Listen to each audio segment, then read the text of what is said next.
really wanted to share this house with you guys. It's one of my all-time favorite houses ever.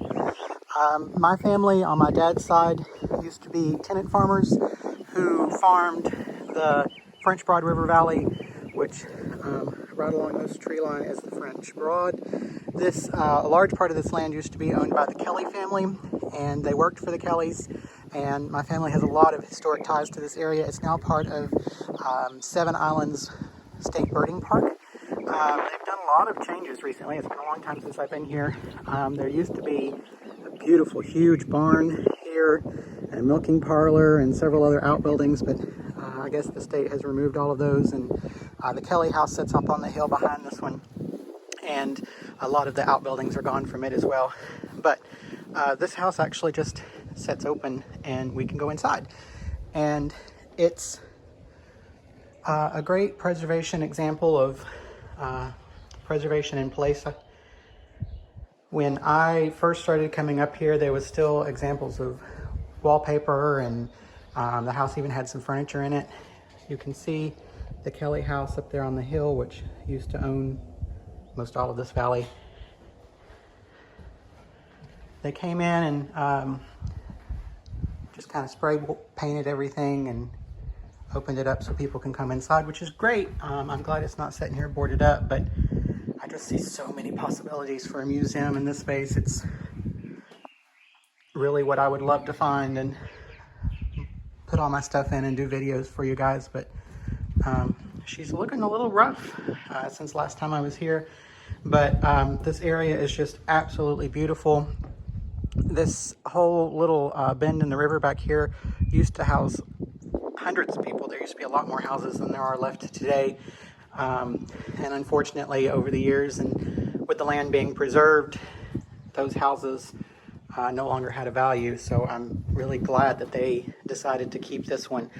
You used to be able to go upstairs. I really wanted to take you guys upstairs, but there's 2 bedrooms upstairs, and then that door goes to the attic of the little addition off the back. But I just really love the architecture and the simpleness of this house. You know, we look at it today and say, ooh, shiplap, oh, Joanna Gaines, but this was just everyday life back then. But I hope you guys enjoyed seeing this house. Like I said, I really think that this house may have had a big impact on why I love the hidden history of Tennessee and the forgotten architecture of historic homes like these. Between the Smoky Mountains National Park, TVA, Tennessee State Parks, and just development, which is rampant, these old style houses have really taken a hit, and there's not many of them left anymore. And I'm just really glad that this one survives. So I'll add some more to this video and show you the river down there.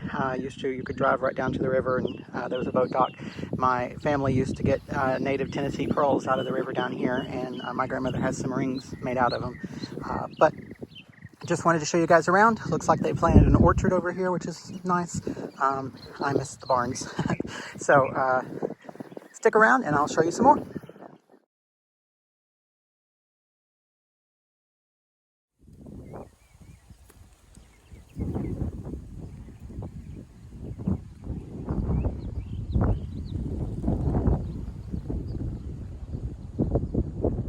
Out at the end of Kelly Lane, you come to this beautiful barn that has had a lot of work done to it. It was in pretty bad shape when the city of Knoxville took over this property as a park. It has a beautiful barn quilt on it. This is just about in the bend of the river. I'm facing the river and filming behind me back up Kelly Lane. But there used to be a beautiful house, older home up here that was torn down. But there's some great history out here, and this is where my family used to farm and work. And you can see the river down here behind me. I'll go down and take some video of the river and add into this as well.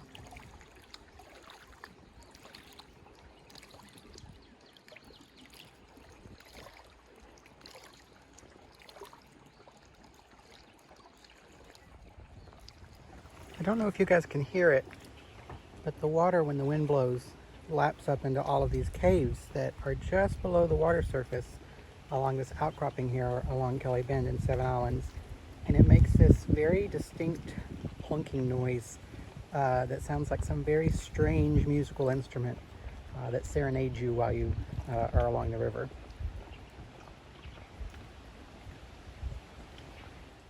Up there's the house that we were started at. I had to walk around and down. This has grown up so much since I was here last with the trees. But down here's the river. And as always, the ever-present TVA lines running across the river into town.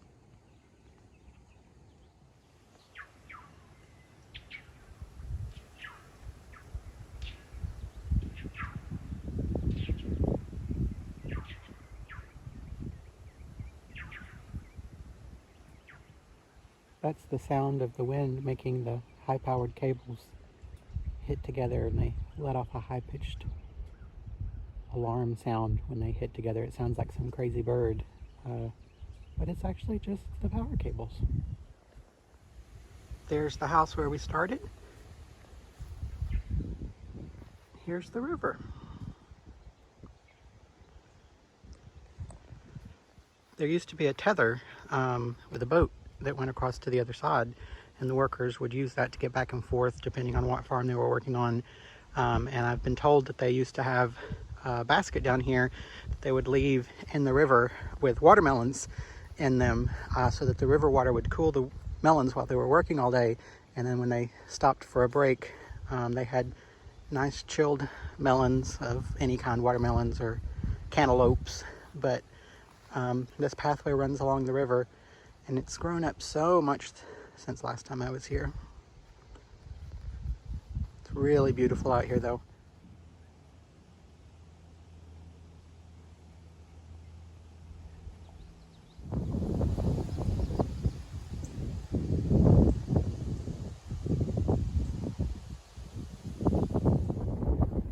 I just love the view of the river down here.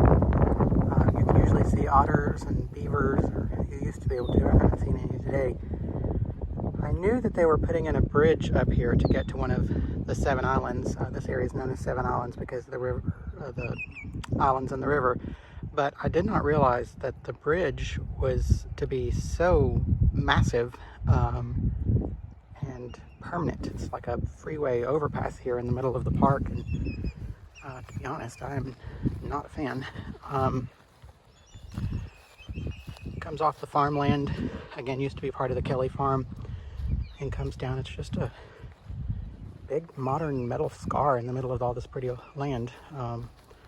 But I haven't walked across it, but I am surprised that they put it in, because the islands were where the eagles got away from people, and the other wildlife that couldn't escape humans went over to hide, all the otters and beavers and things. So I really don't understand the motive for such a massive piece of infrastructure here.